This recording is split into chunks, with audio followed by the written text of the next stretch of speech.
और जो नहीं बोलता वो डेफिनेटली करता है।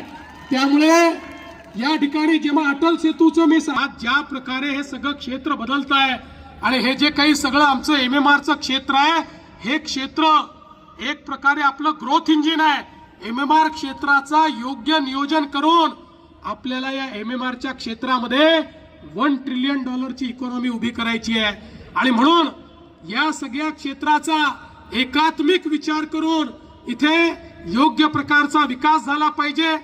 या ठिकाणी मोठ्या प्रमाणात रोजगाराची निर्मिती झाली पाहिजे।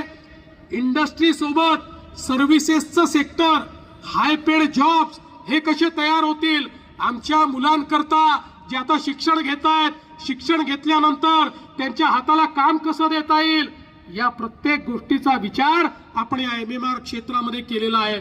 आणि म्हणून बंधू भगिनींनो, मी तुम्हाला हे सांगण्याकरता आलो आहे की या निवडणुकीमध्ये केवळ नगरपालिका म्हणून विचार करू नका, तर आपल्याला हे जे बृहत काम करायचं आहे, आपल्याला एकेका शहराचा विकास करायचा आहे, हे एमएमआर क्षेत्र एक व्हायब्रंट क्षेत्र म्हणून तयार करायचं आहे।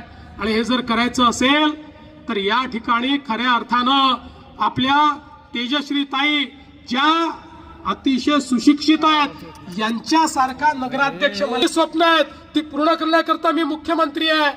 पण त्याच वेळी इथेही जर तेजश्री ताईंसारखा एक असा उमेदवार की ज्याला स्वप्न कशी पाहायची कळतात, ती पूर्ण कशी करायची ही समजतात, तशा पद्धतीचं त्या ठिकाणी ट्रेनिंग आहे, अशा पद्धतीचा जर नगराध्यक्ष मिळाला तर निश्चितपणे एक मोठं परिवर्तन आपण करू शकतो।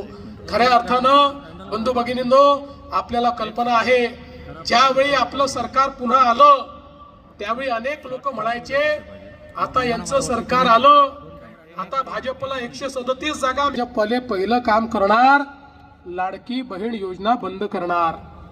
1 वर्ष होऊन गेलं, लाडक्या बहिणींनो योजना बंद झाली नाही आणि जोपर्यंत देवाभाऊ आहे लाडकी बहीण योजना सुरूच राहील, ती बंद होणार नाही। पण तेजश्री ताई, तुम्हाला माझी विनंती आहे, ही जनता तुम्हाला निवडून देणार आहे, त्यामुळे माझ्या लाडक्या बहिणींना केवळ लाडकी बहीण ठेवू नका, माझ्या लाडक्या बहिणींना आता लखपती दीदी बनवा। आता मोदीजींनी लखपती दीदीचा कार्यक्रम दिलाय आणि आपण या 2 वर्षामध्ये 50 लाख बहिणींना लखपती दीदी केलाय। आता 1 कोटी बहिणी करणार आहोत, त्याच्यामध्ये माझ्या अंबरनाथच्या किती बहिणी असणार हे तुमच्यावर अवलंबून आहे। तुम्ही कार्यक्रम जर योग्य राबवला तर माझ्या अंबरनाथच्या बहिणी या पहिल्या क्रमांकावर असतील आणि सगळ्यात जास्त माझ्या लखपती दीदी या माझ्या अंबरनाथ मध्ये असतील, ही जबाबदारी मी तुमच्यावर देतोय। आणि म्हणून बंधू भगिनींनो, माझी तुम्हाला एवढीच विनंती आहे, पारदर्शी कारभार आणायचा आहे। या ठिकाणी कुठल्याही प्रकारची गुंडागर्दी नाही, कुठल्याही प्रकारचा अतिरेक नाही, तर एक प्रकारे पारदर्शीपणे काम करणारी अशा प्रकारची नगरपालिका ही आपल्याला तयार करायची आहे।